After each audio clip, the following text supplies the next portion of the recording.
Erimning akasi yelkamdan quchoqlab, "Ukam senga xiyonat qildi, men esa" deb pichirlaganida men bilardim, bu quchoq shunchaki tasalli emas, bu mening gunohga yo'limning boshlanishi edi. Assalomu alaykum azizlarim. Bugun men sizga o'z hikoyamni yillar davomida 4 devor orasida, qalbimning eng yashirin burchagida asrab kelgan sirimni ochmoqchiman. Bu hikoya xiyonatning achchiq zahmi, yolg'izlikning muzdek nafasi va kutilmaganda eng taqiqlangan joydan topilgan iliqlik haqida. Bu bir ayolning yillar o'tib o'z tanasi, o'z ehtiroslari bilan qayta tanishuvi, gunoh va lazzatning aralashib ketgan achchiq shirin ta'mi haqida. Mening ismim Malika. 28 yoshdaman. 1 yil avval men uchun dunyo ostin-ustun bo'lib ketdi.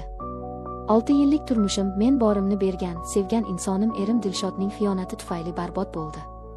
Uning boshqa ayol bilan ketishi meni tiriklayin ko'mdi.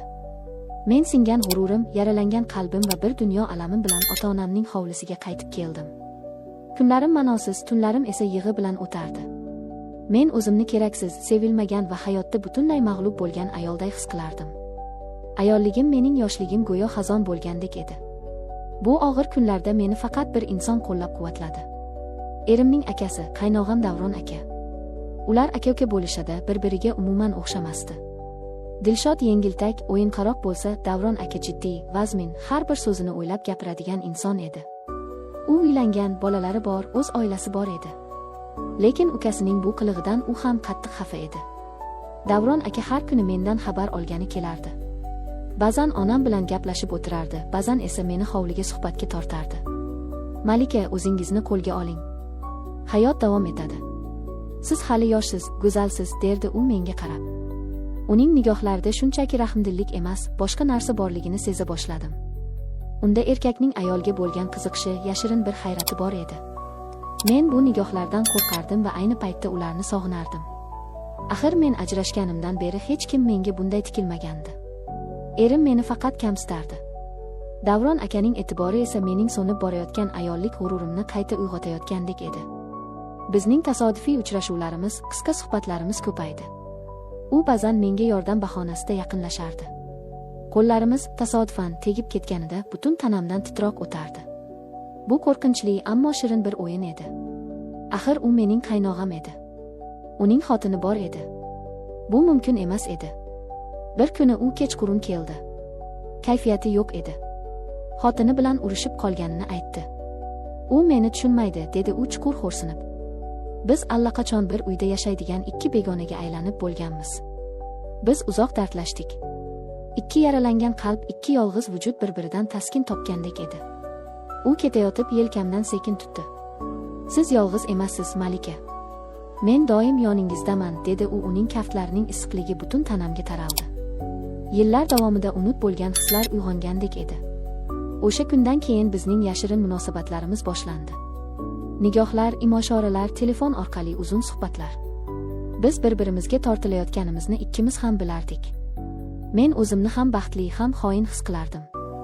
Axir men o'z erimning akasi bilan. Bu gunoh edi. Lekin erimdan ko'rmagan mehrni, e'tiborni men undan topayotgandim. Tanam yillar davomida unut bo'lgan tanam unga talpinardi. Bir kuni ota-onam to'yga ketishdi. Uyda yolg'iz edim. Kech tushdi. Yuragimni g'alati bir xavotir aralash umid qamrab olgandi. Eshik sekin taqilladi. Ochsam, Davron aka. Uning ko'zlari yonib turardi. "Kirolmayman", dedi u pichirlab. "Lekin sizni ko'rmasam bo'lmasdi." "Kiring", dedim men ham pichirlab. O'zim ham nima uchun bunday deganimni bilmasdim. U ichkariga kirdi. Biz mehmonxonada yuzma-yuz turardik. Oradagi sukunat shunday quyuq ediki. "Bu noto'g'ri", dedim men titrab. "Bilaman", dedi u menga yaqinlashib. Uning nafasi yuzimni kuydirardi. Boshim aylanib ketdi. Yillar davomida muzlagan tanamga go'yo olov tegib eritib yuborgandek bo'ldi. "Lekin sen shunga loyiqsan, Malika. Haqiqiy mehrga, haqiqiy ehtirosga." U qo'llari bilan yuzimni ushlab ko'zlarimga tikildi. "Ukam senga xiyonat qildi, men esa." U lablarini labimga tekkizdi. Bu o'pich bu yillar davomida kutilgan, yashiringan ehtirosning, unut bo'lgan ayollikning portlashi edi. Mening butun vujudim erib ketdi. Mening qarshiligim, mening qo'rquvlarim hammasi bir lahzada unut bo'ldi. Men bir og'iz gap aytishga ulgurmadim. U lablarini labimga tekkizdi. Avval sekin, so'ng ehtirosliroq. Qo'llari yelkamdan pastga sirg'aldi, belimdan topib meni o'ziga mahkam tortdi. Tanam titrardi. Menga bunday yaqinlik ko'pdan beri kerak edi. Uning har bir harakati, lablarining har bir bosishi yuragimga olov yoqardi. U meni asta yotoqxonamga boshlab kirdi. Bu mening yolg'iz tunlarim o'tadigan joy edi, ammo endi u yolg'iz emasdi. Oramizda faqat yurak tovushlari va tashqaridagi tun sukunati eshitilardi. Ko'zlarimiz gapirardi. U meni karavotga o'tkazib, o'zi qarshimga tiz cho'kdi. U mening tungi ko'ylagimning iplarini asta yecha boshladi. Har bir teginishi bir ehtiros, bir qadam edi, noma'lumlikka, gunohga. Ammo men qo'rqmasdim. Uning nigohida shunday bir kuch bor ediki, men o'zimni unga to'liq ishondim. U kiyimlarimni butunlay yechdi. Mening yosh, ammo mehrga tashna tanam. Men uyatdan emas, lazzatdan qizarardim. Uning hayratga to'la nigohidan zavqlanardim. U ham kiyimlarini yecha boshladi. Uning pishgan, baquvvat tanasi xira yorug'likda yanada jozibali ko'rinardi. U meni quchoqlab karavotga yotqizdi. Uning harakati tez emas, lekin chuqur edi. Uning lablari butun tanamni o'rganardi.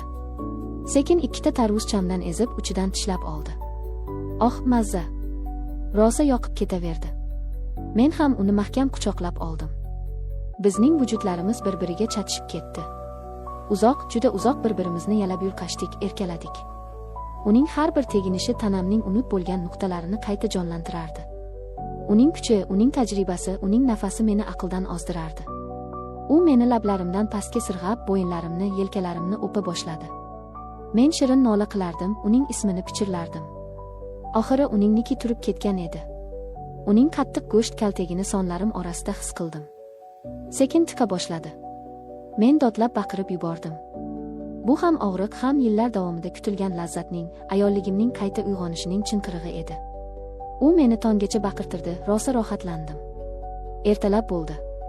Quyosh chiqqandi. Ikkalamiz ham holdan toyib, charchab yotardik.